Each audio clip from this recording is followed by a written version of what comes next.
Hello and welcome in geography class. आज हमारा जो विषय है वो है मानव भूगोल की परिभाषा, प्रकृति और विशेषज्ञ।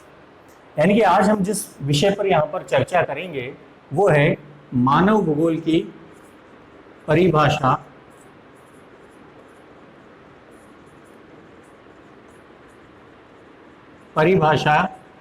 प्रकृति और इसके साथ साथ विषय क्षेत्र पर।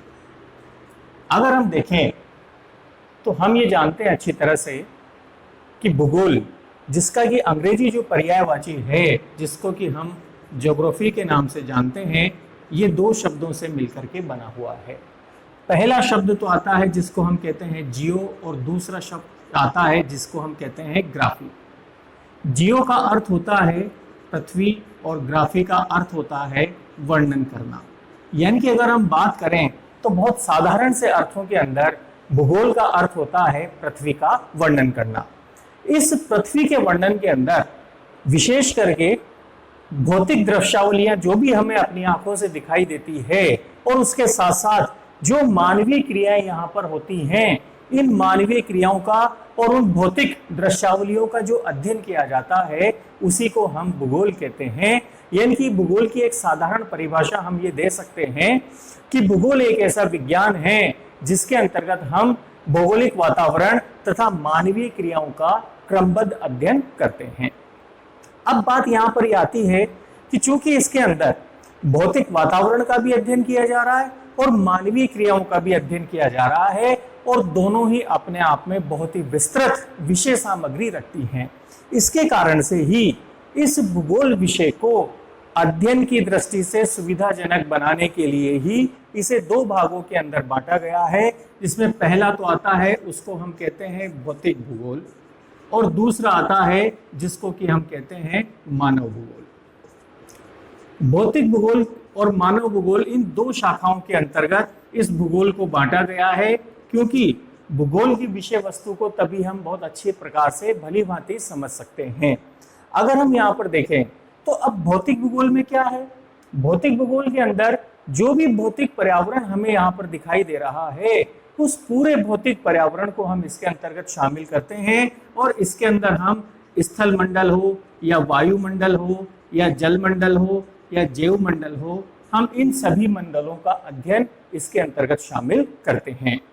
यानी कि स्थल मंडल का अध्ययन हो, चाहे वायुमंडल का अध्ययन हो, चाहे जल मंडल का अध्ययन हो या जैव मंडल का अध्ययन हो, इन सभी मंडलों के अध्ययन को हम भौतिक भूगोल के अंतर्गत शामिल करके चलते हैं। उसके बाद हमारा दूसरा जो इसकी एक शाखा आती है जिसको कि हम कहते हैं मानव भूगोल। इस मानव भूगोल के अंतर्गत हम सांस्कृतिक वातावरण, ये एक नया शब्द हमारे सामने आएगा अब जिसके बारे में बात करें, सांस्कृतिक वातावरण, और उसके साथ साथ मनुष्य और उसके क्रियाकलाप, इनके बारे में हम अध्ययन करते हैं। मनुष्य व इसके क्रियाकलाप, हम इसके बारे में यहाँ पर अध्ययन करते हैं। यानी कि अगर हम बात करें तो अब मानव भूगोल के अंतर्गत हम किनका अध्ययन कर रहे हैं, सांस्कृतिक वातावरण का। अब सांस्कृतिक वातावरण क्या है, सांस्कृतिक वातावरण का अर्थ होता है यानी कि मनुष्य और इसके क्रियाकलापों से जो भी हमें इस भौतिक पर्यावरण के अंतर्गत परिवर्तन होकर के मनुष्य ने जो अपनी संरचनाएं निर्मित की हैं, उन्हें हम सांस्कृतिक वातावरण के नाम से जानते हैं। जैसे कि अगर हम बहुत साधारण तौर पर बात करें तो स्थल मंडल धरातलीय भाग है, लेकिन जब उस धरातलीय भाग पर मनुष्य के द्वारा किसी मकान का निर्माण किया जाता है, किसी शहर का निर्माण किया जाता है, तो वो सांस्कृतिक वातावरण के अंतर्गत आता है। तो इस प्रकार से हम ये कह सकते हैं कि भौतिक भूगोल के अंतर्गत तो हम भौतिक पर्यावरण का अध्ययन करते हैं, वही मानव भूगोल के अंतर्गत हम मानवीय क्रियाकलापों से निर्मित सांस्कृतिक वातावरण का अध्ययन प्रमुख रूप से शामिल करते हैं। तो यहाँ पर हम ये बात बहुत अच्छी तरह से समझ सकते हैं कि इसी कारण से भूगोल को इन दो शाखाओं के अंतर्गत बांटा गया है। अब हम जिस विषय पर अब यहाँ पर चर्चा करेंगे वो आता है मानव भूगोल। अब इस मानव भूगोल के बारे में जब हम बात करेंगे तो सबसे पहले हमें इसकी परिभाषा पर चर्चा करनी होगी कि हम मानव भूगोल क्या कहेंगे, किसे कहेंगे। अब तक हमने जो साधारण अर्थों में इसकी परिभाषा जानी कि मानव भूगोल में हम सांस्कृतिक वातावरण का अध्ययन कर रहे हैं, तो सांस्कृतिक वातावरण का अध्ययन इसमें शामिल तो है ही है, लेकिन इसके इस अध्ययन को विभिन्न विद्वानों ने अपने अपने अनुसार अलग अलग प्रकार से उसको स्पष्ट किया है, जिसके अंतर्गत हम सबसे पहले बात करते हैं रेडजेल की। रेडजेल को मानव भूगोल का जन्मदाता कहा जाता है।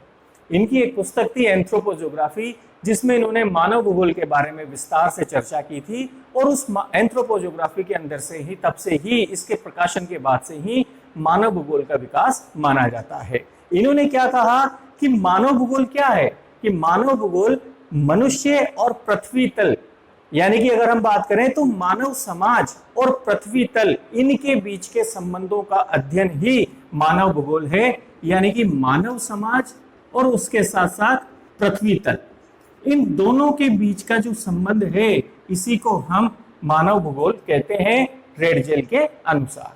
रेडजेल के बाद दूसरे जो विद्वान हुए हैं फ्रांसीसी विद्वान, उनका नाम रहा है ब्लाश, विडाल डीला ब्लाश, जिसके हम जानते हैं। इन्होंने भी मानव भूगोल के क्षेत्र में बहुत अधिक कार्य किया, और इन्होंने बहुत साधारण सी भाषा में बात कही कि पृथ्वी व मनुष्य के संश्लेषणात्मक अध्ययन को ही हम मानव भूगोल कहते हैं। ये संश्लेषणात्मक अध्ययन, ये बहुत ही महत्वपूर्ण है इसमें। और ये संश्लेषणात्मक अध्ययन किनके बीच में, पृथ्वी और मनुष्य के बीच में होता है, उसे ही हम मानव भूगोल के नाम से जानते हैं। एक और विद्वान जो है, जिनका की नाम है ब्रुन्स ने ये बहुत ही साधारण शब्दों में कहा है कि हम मानव भूगोल के अंतर्गत उन सभी तत्वों का अध्ययन करते हैं जो कि मानवीय क्रियाकलापों से प्रभावित है। यानी कि हम किनके अध्ययन कर रहे हैं, मानवीय क्रियाकलापों से प्रभावित सभी तत्व जो भी हैं, हम उनका अध्ययन कर रहे हैं। तो इसमें प्रमुख बात क्या हो गई, मानवीय क्रियाकलाप। यानी कि अगर हम बात करें तो देखिए, रेडजेल ने क्या कहा कि मानव समाज और पृथ्वी तल, इनके बीच का जो अध्ययन है वो क्या कहलाता है, मानव भूगोल कहलाता है। ब्लाश कहते हैं कि मानव भूगोल के अंतर्गत पृथ्वी और मनुष्य के बीच में जो संश्लेषणात्मक अध्ययन है, उसे ही हम मानव भूगोल के नाम से जानते हैं। इसी प्रकार ब्रुन्स कहते हैं कि मानव भूगोल में उन सभी तत्वों का अध्ययन किया जाता है जो कि मानवीय क्रियाकलापों से प्रभावित हैं। अब इसी के बाद अगर हम बात करें तो एक और प्रमुख विद्वान हुए हैं, जिनका की नाम है हंटिंगटन। अब हंटिंगटन ने क्या कहा, हंटिंगटन ने यह कहा कि हम भौतिक पर्यावरण और मानवीय क्रियाकलाप, यानी कि इनके बाद भी वही आती है, शब्दों का केवल अंतर हो जाता है। इन्होंने क्या कहा, भौतिक वातावरण और मानवीय क्रियाकलाप, ये मानवीय क्रियाकलाप, इसके बीच का जो अध्ययन है उसे ही हम क्या कहेंगे, मानव भूगोल कहते हैं। यानी कि हंटिंगटन के अनुसार इन्होंने ये कहा कि मानव भूगोल में भौतिक वातावरण और मानवीय क्रियाकलापों का अध्ययन किया जाता है, जिसमें प्रमुखता किसको दी जाती है, मानवीय क्रियाकलापों को दी जाती है। इसी प्रकार से यदि हम बात करें तो एक और जो प्रमुख मानव भूगोलवेत्ता मानी जाती हैं, जिनका की नाम है एलन चर्चिल सैंपुल, जिनको कि हम ईसी सैंपुल या सैंपुल के नाम से भी जानते हैं। उन्होंने बहुत ही साधारण शब्दों में कहा कि मानव भूगोल जो है वो क्या है, मानव भूगोल अस्थायी पृथ्वी और क्रियाशील मानव के बीच के संबंधों का अध्ययन है। यानी कि अस्थायी पृथ्वी और क्रियाशील मानव, इनके बीच का जो संबंध है वो अध्ययन ही मानव भूगोल कहलाता है। तो इस प्रकार हमने देखा कि मानव भूगोल की विभिन्न विद्वानों ने परिभाषा दी है, लेकिन इन सभी परिभाषाओं के अंदर जो हमारे सामने बात आकर के निकल करके आती है वो यही आती है कि मानव भूगोल में प्रमुखता किसको दी जाती है, मानवीय क्रियाकलाप कहें, चाहे हम मानव समाज कहें, चाहे हम मनुष्य को लें, चाहे हम किसी भी प्रकार बात करें, तो सबसे प्रमुख बात क्या आ गई कि मनुष्य और इसके क्रियाकलापों का अध्ययन जो होता है उसे ही हम मानव भूगोल के नाम से जानते हैं। अब इन सभी परिभाषाओं के निष्कर्ष के आधार पर हम एक बात ये कह सकते हैं कि मानव भूगोल वास्तव में क्या है। मानव भूगोल की यदि हम बात करें तो मानव भूगोल जो वास्तव में है वो है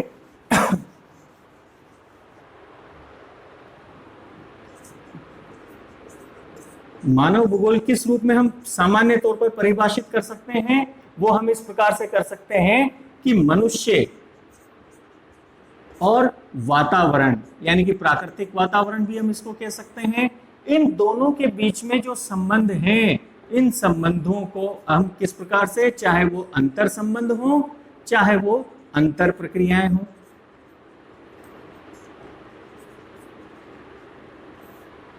हम यूं कह सकते हैं, हम निष्कर्ष रूप में, कि मानव भूगोल में क्या अध्ययन किया जाता है, मनुष्य और वातावरण के मध्य जो अंतर संबंध और अंतर प्रक्रियाएं पाई जाती हैं, हम उसके अध्ययन को ही मानव भूगोल कहते हैं। यहां पर हमें एक बात का ध्यान रखना आवश्यक है कि अंतर संबंध एक अलग प्रकार का शब्द है और अंतर प्रक्रिया, अंतर संबंध का मतलब ये दोनों एक दूसरे से जुड़े हुए हैं, और इसका मतलब होता है कि एक की गतिविधि का प्रभाव दूसरे पर पड़ता है, एक के कारण दूसरे पर प्रभाव पड़ रहा है या दूसरे के कारण पहले पर प्रभाव पड़ रहा है। तो हम यूं कह सकते हैं कि हम सभी आपस में एक दूसरे से घनिष्ठ रूप में जुड़े हुए हैं, क्योंकि एक में परिवर्तन का प्रभाव दूसरे पर आवश्यक रूप से पड़ता है। तो इसीलिए हमने क्या कहा कि मानव भूगोल क्या करता है, मनुष्य और वातावरण के मध्य अंतर संबंध और अंतर प्रक्रियाओं का अध्ययन करता है। ये बात अब हमारे सामने स्पष्ट हो गई कि मानव भूगोल की हम परिभाषा क्या कहेंगे। एक निश्चित तौर पर यदि हमसे पूछा जाए, सामान्य बात यदि हमसे की जाए, तो हम यहाँ पर ये कह सकते हैं कि मानव भूगोल का मतलब क्या हुआ, मनुष्य और वातावरण के मध्य जो अंतर संबंध और अंतर प्रक्रियाएं पाई जाती हैं, उनके अध्ययन को ही हम मानव भूगोल के नाम से जानते हैं। अब दूसरी बात आती है, वो आती है, ये तो ही बात परिभाषा की, नेक्स्ट हम चर्चा करते हैं वो है कि इस मानव भूगोल की प्रकृति क्या है, नेचर क्या है। अब नेचर का मतलब क्या है, हमने इसकी परिभाषाएं पढ़ी है अभी, चाहे वो रेडजेल की पढ़ी हो, चाहे ब्लाश की पढ़ी हो, चाहे ब्रुन्स की हो, चाहे सामान्य एक निष्कर्ष रूप में परिभाषा हमने जानी हो, हम इन सभी परिभाषाओं के आधार पर ये कह सकते हैं कि इस विषय की प्रकृति क्या है अपने आप में, वो है कि मनुष्य और वातावरण के संबंधों का अध्ययन। ये बात हमारे सामने बिल्कुल स्पष्ट हो जाती है। तो इसलिए अगर हम बात करें तो इसकी जो प्रकृति हमें दिखाई देती है, इसकी प्रकृति में हम क्या बात कर सकते हैं कि जितने भी सांस्कृतिक भूदृश्य हैं, उन सभी सांस्कृतिक भूदृश्यों का अध्ययन हम मानव भूगोल के अंतर्गत करते हैं। यानी कि अगर हम बात करें तो सबसे पहली चीज क्या आती है, वो ये कि इसकी प्रकृति में किन दो बातों का अध्ययन किया जाता है। सबसे पहली बात कि मानव ने अब तक क्या क्या कार्य किए, मानव द्वारा किए जाने वाले कार्य।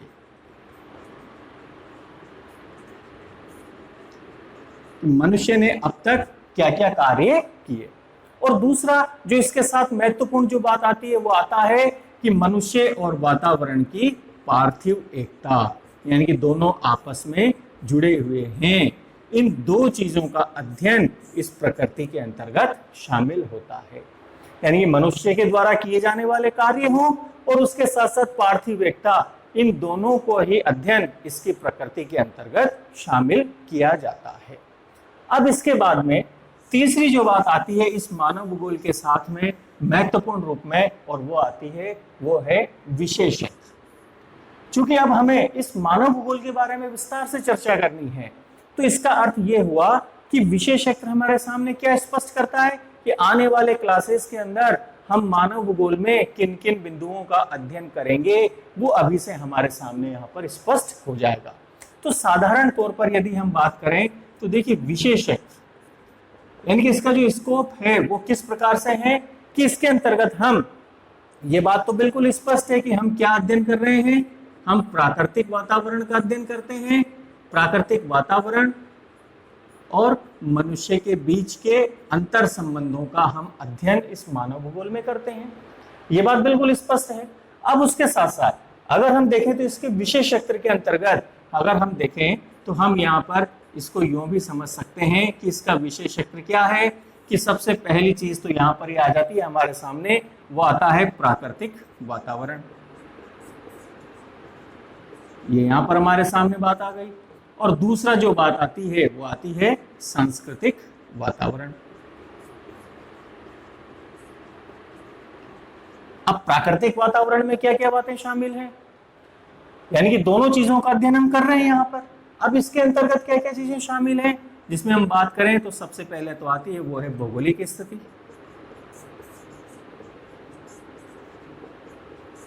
सबसे पहले तो ये हो गई भौगोलिक स्थिति। दूसरा हो गया हमारा स्थलाकृति। नेक्स्ट हो गया वो है जलवायु, मिट्टी, वनस्पति, ये सब चीजें इसके अंतर्गत शामिल हैं। या फिर हम इसके साथ बात करें तो हमारा जैविक संपदा यानी कि जीव जंतु, वो भी इसके अंतर्गत शामिल हो जाते हैं। तो यानी कि क्या हुआ, प्राकृतिक वातावरण में तो ये चीजें शामिल हैं। अब सांस्कृतिक वातावरण में क्या क्या चीजें शामिल हैं, इसके अंदर सबसे पहली बात हम करते हैं आवश्यकता। सबसे पहली चीज आ गई, यानी कि आवश्यक तत्व कौन कौन से हैं हमारे, हम जानते हैं भोजन, वस्त्र, आवास, ये हमारे आवश्यक तत्व हैं, वो इसके अंतर्गत शामिल हैं। दूसरा जो बात आती है वो आता है उत्पादक तत्व क्या है, तो हम यहाँ पर बात करते हैं दूसरा उत्पादक तत्व। अब उत्पादक तत्व का मतलब क्या हुआ, जैसे निर्माण उद्योग है, व्यापार है, वाणिज्य है, ये इस उत्पादक तत्व के अंतर्गत शामिल हैं। फिर इसके बाद में अगर हम बात करें तो हमारा आता है सामाजिक तत्व। अब सामाजिक तत्व के अंदर क्या है, धर्म है, समाज है, परिवार है, वो सब बातें इसके अंतर्गत शामिल हो जाती हैं। उसके बाद हमारा नेक्स्ट आता है वो आता है अन्य। अन्य का मतलब चाहे वो हमारा मनोरंजन हो, ज्ञान हो, विज्ञान हो, वो सब बातें इसके अंतर्गत शामिल हो जाती हैं। तो हम यहाँ पर ये देखें तो प्राकृतिक वातावरण और सांस्कृतिक वातावरण, इन दोनों का अध्ययन हम मानव भूगोल के अंतर्गत करते हैं। अब इसके कारण से चूंकि इन सब का प्रभाव हम यहाँ पर देख रहे हैं, तो ये दोनों हम यूं स्पष्ट कर सकते हैं कि इनका क्या होता है, अंतर संबंध है और अंतर प्रक्रियाएं हैं।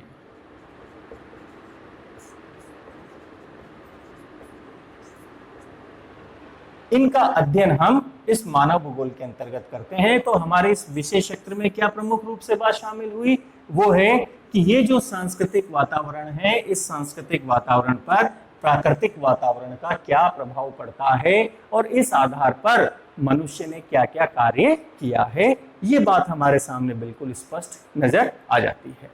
अब इसी प्रकार यदि हम बात करें तो हम यूं भी कह सकते हैं निष्कर्ष रूप में कि इस मानव भूगोल के विषय क्षेत्र में हम किन किन बिंदुओं को शामिल करें। सामान्य तौर पर इस साबार पूरी जो जानकारी हमने यहाँ पर प्राप्त की, इस जानकारी के आधार पर हम क्या बात कह सकते हैं। नंबर एक, जनसंख्या का भौगोलिक अध्ययन, कि जनसंख्या कहाँ कहाँ पर है, किस किस प्रकार से है, वो पूरा का पूरी जानकारी उससे संबंधित वो मानव भूगोल में प्राप्त की जाती है। दूसरा, सांस्कृतिक भूदृश्यों का अध्ययन, यानी कि मनुष्य के द्वारा जो भी निर्मित सांस्कृतिक रचनाएं हैं, उन सभी सांस्कृतिक रचनाओं का, यहाँ पर मैं बात स्पष्ट कर दूं कि सांस्कृतिक रचनाओं का अर्थ कोई ग्रंथ या उसी से नहीं है। जितने भी प्राकृतिक वातावरण का उपयोग करके, चाहे हमने शहर बनाए, उद्योग लिए, स्थापित किए, सड़क बनाए, रेल मार्ग बनाए, बांध बनाए, नहरें बनाई, ये सभी सांस्कृतिक दृश्य भूमियों के अंतर्गत शामिल होती हैं। तो हम इनका भी अध्ययन करते हैं। तीसरी बात हम अध्ययन करते हैं वो है वातावरण समायोजन का अध्ययन, कि मनुष्य ने किस किस प्रकार के अपने भौतिक वातावरण के साथ समायोजन किया है, उसका भी अध्ययन हम इसके अंतर्गत करते हैं।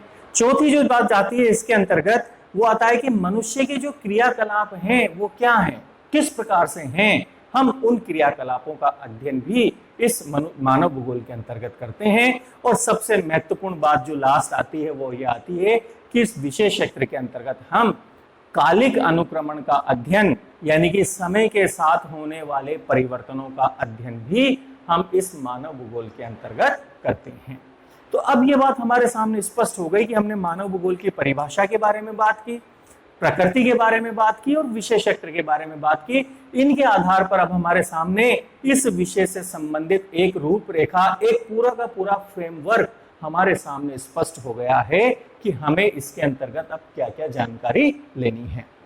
तो निष्कर्ष तौर पर हम ये बात कह सकते हैं कि मानव भूगोल भूगोल की वह शाखा है जिसके अंतर्गत भौतिक वातावरण और सांस्कृतिक वातावरण के मध्य अंतर संबंध और अंतर प्रक्रियाओं का अध्ययन किया जाता है, उसे हम मानव भूगोल कहते हैं। अब अगली क्लासेस के अंदर हम इससे जुड़े हुए और विभिन्न तत्वों के बारे में, इनके ऊपर बात करेंगे। आप इसी प्रकार बने रहिए हमारी क्लास के साथ ही। हम फिर इसके बाद चर्चा करेंगे नेक्स्ट अगले विषय पर, और वो होगा हमारा मानव भूगोल के सिद्धांत। वो क्या है उस पर हम अपनी अगली क्लास के अंदर चर्चा करेंगे। Thank you.